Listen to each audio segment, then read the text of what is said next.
Competition heating up in the wearable camera industry. Newcomer Fly360 looking to take some of GoPro's market share. But is there enough growth potential in the space for both players? Joining me now is Peter Adderton. He's the CEO of 360 Fly, and you've got one in studio for us. I have indeed. It's tiny. Yes. It's black in color. It looks very simple. I'm just trying to describe it. And what do you do with this? Obviously, it's So the traditional current point of view cameras today, like GoPro, shoot in one direction.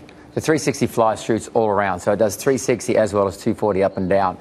So what it allows you to do then is to put it into the cardboard goggles here that I've got here and be able to look around and see everything that you can that you normally couldn't see. So as I said, traditionally it's normally a point and shoot camera, so you sit behind the camera. Okay. This one, if you're example, I'm a mountain biker. When I'm screaming down the hill on the mountain bike, I can not only see myself. So you have to wear it. You plug this into the goggles, and no, this actually just records constantly. So this is the camera, and then I stream it across to Wi-Fi. So we're showing some video right now that captured. Is that correct? Yeah, exactly. So what you do is you effectively put it on any device, whether it's your skateboard or your mountain bike or your surfboard, and it allows you to capture everything all at the same time. Peter, is that the same sort of technology that Google is using for the self-driving car? So well, a little bit different. What this is really the technology that people are using for virtual reality. I mean, today, right now, if you use virtual reality, you've got to stitch about 6 or 7 GoPros together. You've got to have very expensive software to be able to do that. We use a single camera, single lens, which is really where our technology comes from. So that allows anybody for $399 to create a virtual reality world. So as an example, you've got a kid's birthday party like I had.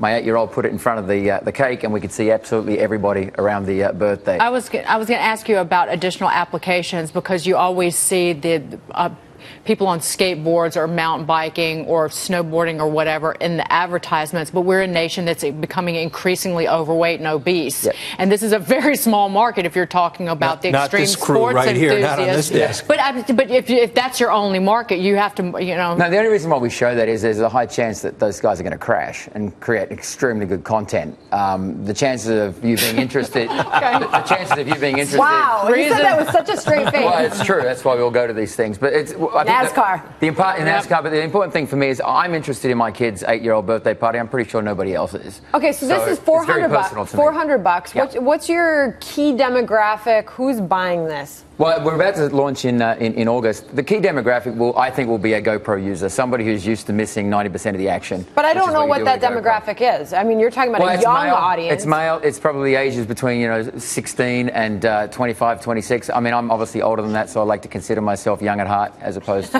getting old. Okay. So I think it's a very action-based, but I think as we expand the market beyond that, it's absolutely going to be mums and dads who want to capture soccer. So is this a public company in 5 years?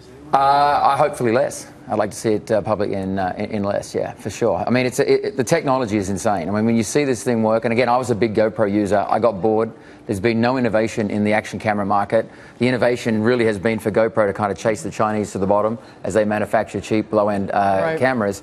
For us, I was sick of missing 90% of the action. So, Peter, why can't GoPro come in and knock this off? I mean, it's a fantastic idea, but are you worried about that? Yeah, well, the original idea came out of Carnegie Mellon from the robotics lab. There's been a lot of technology and a lot of IP and patents in this. The single camera, single lens is very difficult to do, and I think that these guys have mastered that. So it's not hard, it's not easy to do to capture 360. May I see this? How durable is this, by the way? I mean, you're showing it, and it's hoisted on top of bicycles and things like that. I imagine it gets roughed up a little bit. Pretty sure your head will crack before the camera will. Is there a police force security angle or something? Oh, absolutely. So we've actually got some machine learning that we're working on right now, where you can put the camera in a situation and it literally can see everything around you, and then we can identify people that we want to be able to have it track. So army, military, this really has a bunch of, but even when you look at cars and motorbikes, as an example, we can put this in a helmet.